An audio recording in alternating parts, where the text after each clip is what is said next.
We next have Professor Nithya Ramakrishnan from the Institute of Bioinformatics and Applied Biotechnology in Bangalore. Hello everyone, my name is Nithya. I am a teacher and researcher at IBAB. Thanks for having me here. So today I'm going to talk about decoding the chromatin using learning algorithms. Basically it's a two-part talk, though the lion's share is taken over by the first part. The first part is about DNA replication, which we want to model as a noisy communication channel, and how whether the algorithms that we use for decoding signals in a noisy communication channel be used in biology, and if so, how effective are they. The second part is about the histone code hypothesis. I'm sure all of you here know about epigenetics, but normally I begin my talk with fundamentals of maybe both a little bit of biology and computing in case of mixed audiences. So here it goes. We know epigenetics are a set of phenomena which actually regulate gene expression without modifying the genetic pattern. So they include DNA methylation and histone PTMs, right? Histone post-translational modifications. So in this talk, I'll be focusing on histone post-translational modifications. So a nucleosome, it's an octamer consisting of 4 types of histones, H3, H4, H2A, H2B. And let us say the 27th lysine is methylated, we call it H3K27 trimethyl. And this happens to be a very important repressive modification. So most of our work, modeling work and experimental validation was based out of H3K27 and E3. So one more important point before we move on to the model. So different histone PTMs have different patterns across the genes, right? So if you consider the TSS, there could be, for instance, activating modifications like K4ME3, which might be present more on the promoter than on the gene body, whereas 27ME3 might be present more on the gene body than the pattern. So from literature, we know that it is not just the amount of modification in the gene that matters, it is also the pattern of the modification, whether they are present largely in the promoter or the gene body. That regulates gene expression. The question that we are trying to ask and answer, before DNA replicates, just ahead of the replication fork, these histone PTMs are dislodged from the nucleosome, from the parental chromatin, and some of them go to one daughter cell and some of them go to the other one. So in a normal mitotic cell division, typically 50% of the parental histones go to one daughter cell.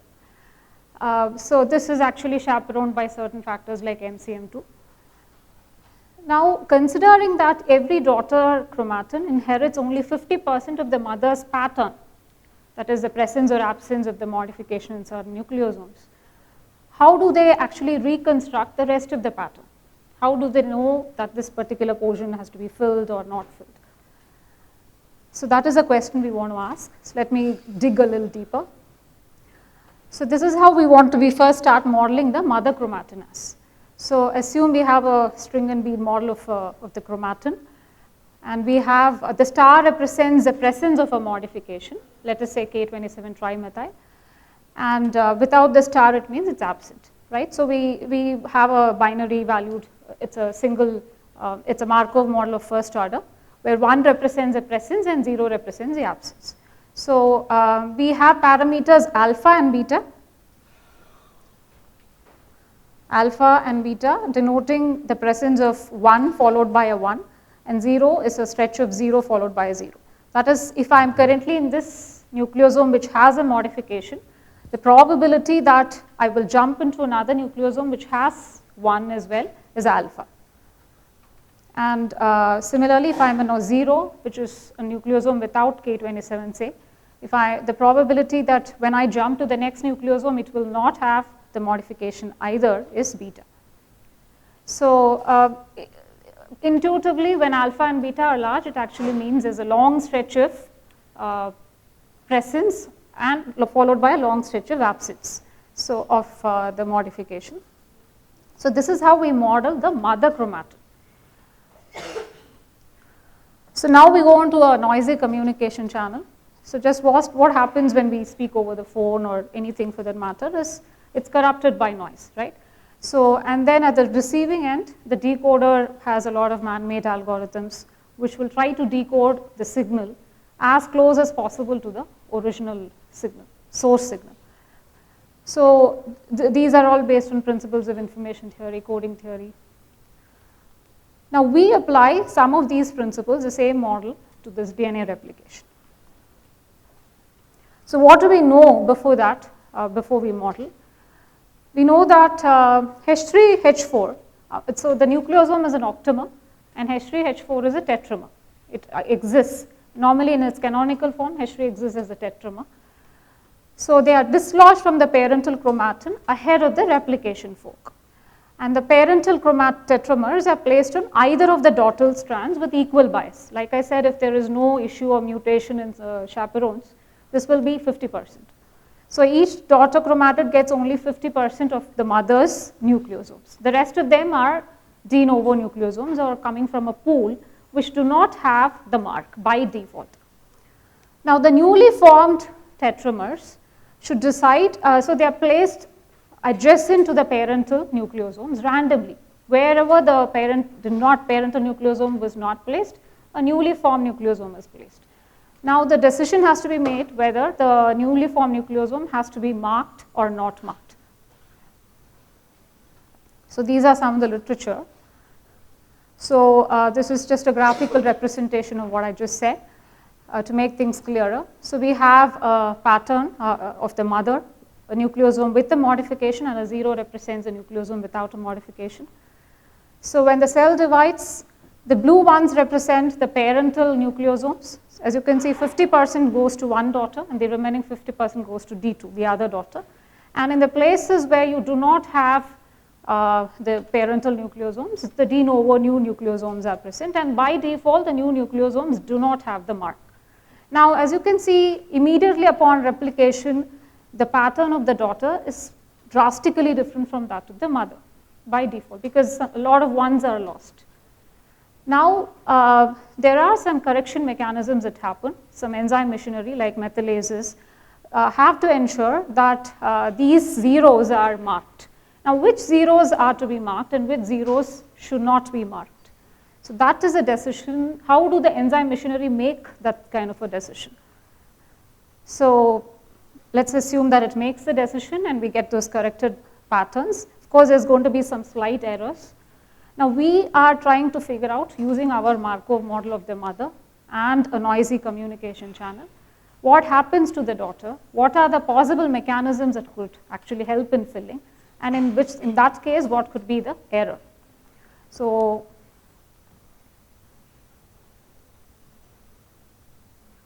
this, I'm sorry, let me go back. So in other words, I think I mentioned about this. This is a mother chromatin. The daughter chromatin has lost a few of its nucleosomes. This is just one daughter chromatin. So we assume that a correction mechanism is happening and those zeros are getting filled with ones.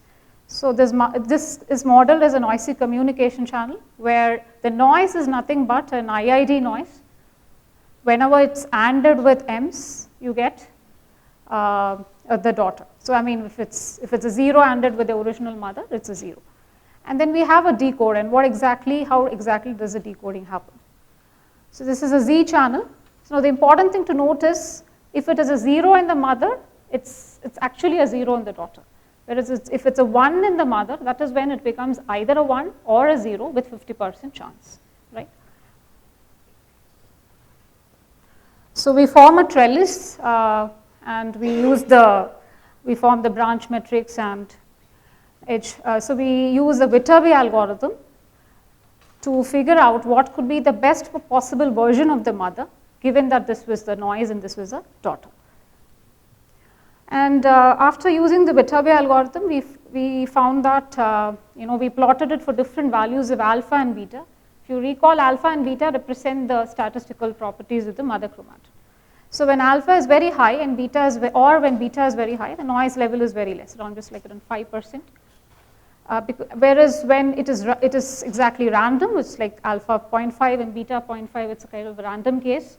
So that's when the error is slightly on the higher side.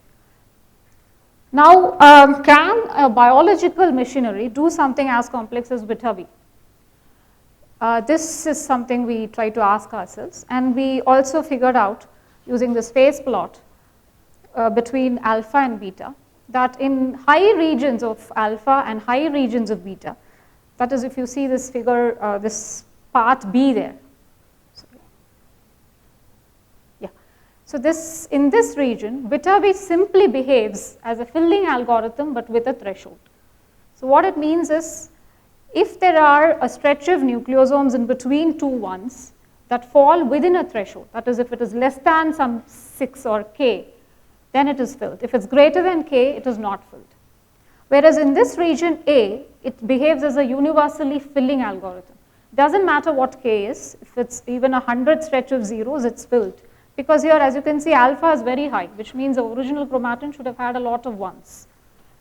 So, we found out that the statistically relevant regions was B, because in most of the experimental data that we saw, we fell under the region of B. So, and BER is also relatively lower there. So we quantify the difference between the patterns of the mother and the reconstructed mother as the bit error rate. So it is nothing but, you can think of it as an XOR function. It is the average difference between the mother and the daughter at every nucleosome. So if the BR is high, then it means there's a lot of difference between the pattern of the mother and the daughter. So we also learned that this K, which is a threshold at which the enzyme machinery must decide whether or not to fill that gap, can be derived from, is a function of alpha and beta basically. So what am I actually talking about? You can think of this quick animation as an illustrative video. So imagine this is the mother chromatin.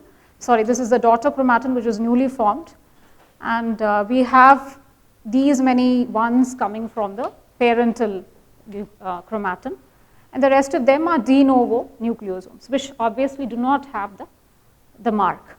So the enzyme machinery is deciding whether or not to fill. If it sees a gap which is less than a threshold, it decides to change it to 1. For example, in the first case, it's a gap of 2, so it fills. So here, I'm just assume that the threshold is some 5, so that this gap exceeds the threshold, so it decides not to fill that region at all. So this is what the model told us, especially in the region B. So what we did was we took up the data from ChIP-seq of the H3K27ME3 done immediately after replication. They also had something called core-seq. So we modeled the mother chromatin and we obtained the statistical parameters as well. So it was around 0.8, 0.9. It fell under this region B. And the calculated value of threshold for that was around 5. And it was indeed, we performed threshold K filling for, as in we did the same thing that I just showed you. If it was less than 5, we filled it. If it was greater than 5, we did not fill it. So the error was minimal, only at about 5, after which it started increasing. So which kind of proved that the model is not entirely wrong. So we started building on this model now, because so far, as you can see, the model was considering just one modification, that is H3K27 trimethyl. Now we go forward and consider antagonistic modification, H3K36ME3. Now what does that mean? Now all of us are aware that these PTMs do not exist in isolation. So they exist in combination with others. And there are some modifications that are synergistic to each other, some of them that are antagonistic to each other. All those forms a histone code hypothesis as well.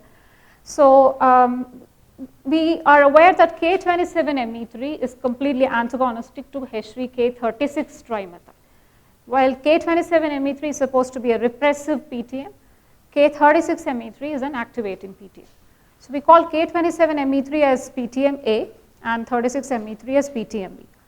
Now the question we're trying to answer is, we know that K27ME3 is inherited with certain fidelity or with certain BER error in one generation.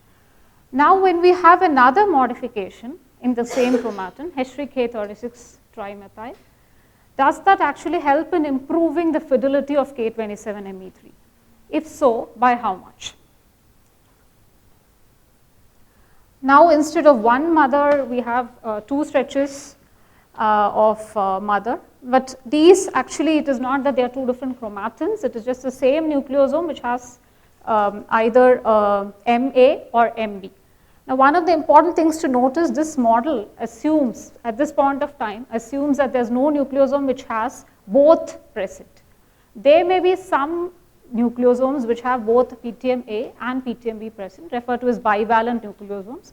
They are very rare according to literature, and even according to the data that we pre-processed and analyzed.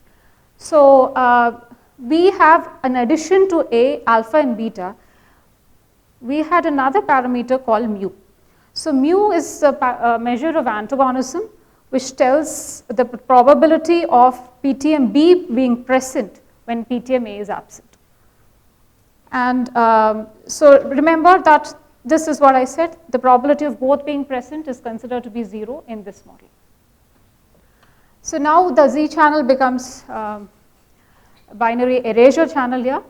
So where 2 is when it could be a 0, but it could actually mean that K36MA3 might be present. Now imagine this scenario, like you're walking, like I'm the enzyme machinery, and I'm trying to just see whether or not to fill K27ME3. So when a 36ME3 is present, I know that I should not actually fill, for sure, because whether or not I know these statistical parameters of the mother, when K36ME3 is present, that is definitely a no mark, right? It is a veto sort of a experience. So it is definitely going to help the presence, the fidelity of 27ME3, but how much? So the Vitabi is actually slightly gets more complicated, because now these zeros, C and D and even B on one end of B and C and the two ends of D, represent the nucleosomes in which K36ME3 is present, but 27ME3 is absent. So for our purposes, it's considered as 0 because 27ME3 is absent. So now the branch metrics and all change, and there's a new value of K which is now dependent on mu as well, apart from alpha and beta. So the same threshold filling happens, but the threshold is changed. So we reproduced, or we simulated some results with different values of antagonism. With 20% antagonism, what does it mean? When amongst those nucleosomes which do not have K27ME3, 20% of them have 36ME3. Similarly, mu is equal to 50 and 0.8. So as expected, as antagonism increases, the bit error rate goes down. If to illustrate that, you can look at these Hinton plots. The Hinton plots are actually the difference between the BERKs of 0, mu being 0 and mu being 0.2, mu being 0.5 and mu being 0.8. So the size of the largest black square keeps increasing, so which is indicating that when antagonism is present, there is a decrease in bit error rate. Or in other words, when H3K36 trimethyl is present, then the fidelity or the improvement in K27ME3's inheritance is improved by quite a lot. So, so this was also verified with data from the Groth lab. So they had both 27ME3 and 36ME3 in mouse embryonic stem cells. So we could get the parameters of mu ranging from 0.2 to 0.7. So the BER goes down as antagonism parameter increases. So regions containing antagonistic modifications in neighboring nucleosomes, you can think of it as poised chromatin, is inherited with higher fidelity than than the one that is not poised. So now to move on to the next part of this So we try to see if this was using Viterbi algorithm, right? So we also just played around checking if neural networks can do this as well, as in the reconstruction of the mother from the daughter. So here we have a simple feed-forward network. So the daughter, after its corruption, or rather after its loss of some of its nucleosomes, is actually passed, and after training we could get some some fidelity. And we also tested the same scenario of antagonistic modifications present as double the length of the neural network. So, so we compared both. The first one is just the case when mu is equal to 0, and the second one is the case when mu is non-zero. So when you compare both, the result is the same. This, in the presence of antagonistic modification, helps in the inheritance of the primary modification. So the first heat map shows when mu is equal to 0. The second one is mu is non-zero, actually 0.5. There's actually a difference in the color bar, which is not so evident in this slide. But the heat, at least the Hinton plot should actually help you understand that there are many black squares indicating that mu is equal to 0.5 has much lower fidelity, lower BER than the case of mu is equal to 0. Now, how does this help? We also tried neural network that could predict the model parameters themselves, learn the model parameters alpha, mu, beta, and mu from the mother chromatin. So when Viterbi is there, why neural networks? It is, see, one of the things is we wanted to compare the results between both Viterbi and neural networks. They are, and actually speaking, neural networks perform slightly less as compared to Viterbi. It is not unexpected, considering that Viterbi is more or less, I mean, the sequence is random, but then we have a well-defined deterministic way to do it. The other thing is why should one go for neural networks or ML at all? That is, when you have a lot of multiple histones, the trellis becomes very complicated.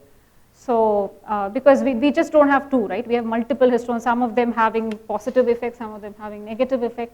So it's better to go in for neural networks. And of course, the future, we plan to do combined DNA methylation and other factors that are influential in inheritance of PTMs. Now I move on to the next part of my work. So this, I talked about the histone code. So histone code, just to recall, is the combination of many modifications, histone PTMs, which are interacting with each other synergistically or antagonistically. Some of them might also be neutral. Now, according to the histone code hypothesis put together by David Alice and team, specific combinations of histone PTMs regulate the gene expression dynamics. So we asked the question, can a combination of specific histone PTM patterns predict the patterns of all other PTMs across the epigenome? In other words, you can think of it as a feature selection problem. So when we are given a group of different parameters, what are the most critical features that would help in determining the characteristics of the rest of them? So for this, we try to start it off with understanding the relationships between the features. Now covariance, like your standard PCA. So mutual information, it is more or less for nonlinear relationships. Now in general, these are considered to be pairwise, right? So in fact, we could get a few interesting concepts out of mutual information because they brought out the independent features well. But we also went ahead with multivariate mutual information, where we extended this pairwise to multiple different random variables. So we stuck to 3 as of now. So which means amongst a lot of these histone PTMs, it could be 30 or 20, depending upon the model organism. We had triplets of random variables, and we studied their multivariate mutual information. So I'm going to call it MMI from now on. So the formula for MMI is given there. So if you look at the second part, it is just about reducing when you know Z, the X and Y become more dependent. So that is when the mutual information of this becomes negative. Because if this is very high, then this becomes slightly negative. Now, unlike your pairwise MI, which can never be negative, it can start from 0 and is unbounded, MMI can be negative. We realize that the special case of a negative MMI is a special, it has some significant meaning here, because knowing the third party brings the two original parties close to each other. It's like you can think of it as in a human relationship. You have some friend whom you don't get along very well with. You have another person who gets along, and suddenly the third person brings the two of them closer. So that, it's some sort of a relationship like that. So you can, in the interest of time, I'm just skipping this part. So the idea was to collate all the set of negative MMIs, tuples. All the triplets which have negative MMIs were combined into a set. And that set turned out to be an interesting independent feature set.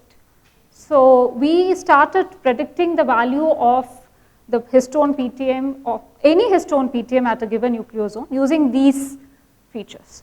And we found out that they performed as well as even all the remaining ones. So this was tested on both the yeast as well as the human ChIP-seq data. So as you can see, the MMI histone PTMs is in dark blue. It's as close as possible to the one with the remaining modifications except the target histone PTMs. So each of the target histone PTMs can be predicted with this feature set. That is this dark blue curve. And we also tested as benchmarks with OMP, which is orthogonal matching pursuit. Though orthogonal matching pursuit is actually not a global set of features, it will vary for every feature. This MMI based set is a global set of features. So in the context of histones, PTMs, this is pushing it towards the histone code hypothesis, you could say. But this is actually applicable to any set of multi-omic data analysis where you could actually use MMI to figure out a set of features which could predict any other feature. So this is actually regression. So some of the ongoing work is to use the histone variants, multiple generations. So I know a lot of familiar faces here, but I want to thank my mentors, Professor C.B. Raj Pillai and collaborator as well, and Professor Ranjit from IIT Bombay. And this antagonistic part of the work was done by Balu. And Dhanashekhar here is here. He'll be presenting the work on MMI. So as in a poster, please do visit. And I'm grateful to all my colleagues and friends and team members at IBAB. Thank you very much.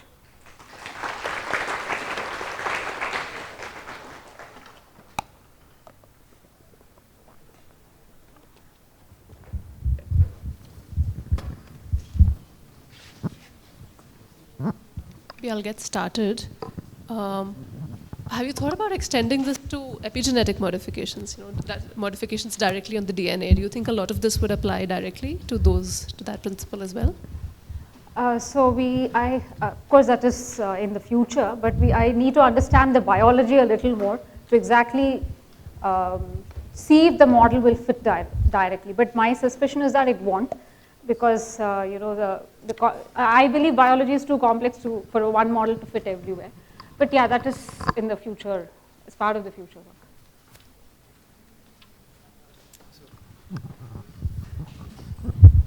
So can you maybe briefly tell what are other models that have been considered for the first part of the problem? Yeah. So largely there are a few groups in the world like SNEPin. Those people consider stochastic random models.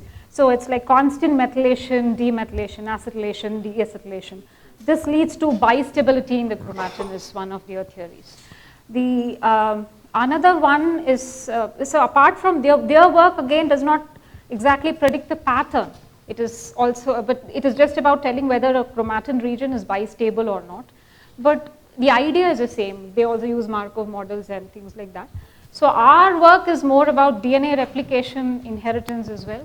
So I'm not aware of anyone directly, quantifying it like we did.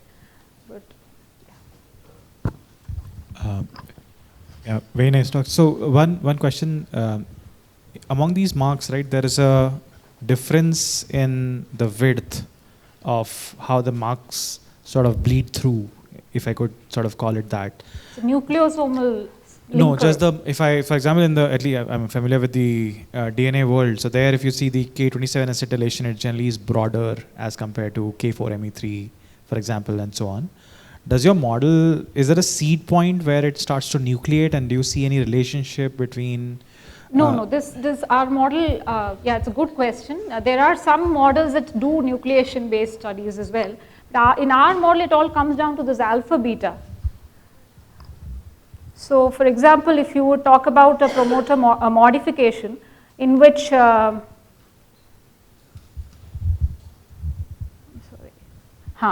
so in which maybe you have a long stretch of phosphorylation followed by its absence, then I would expect alpha to be very high and beta to be very low. So that is captured, but not exactly this point of nucleation. That is not captured.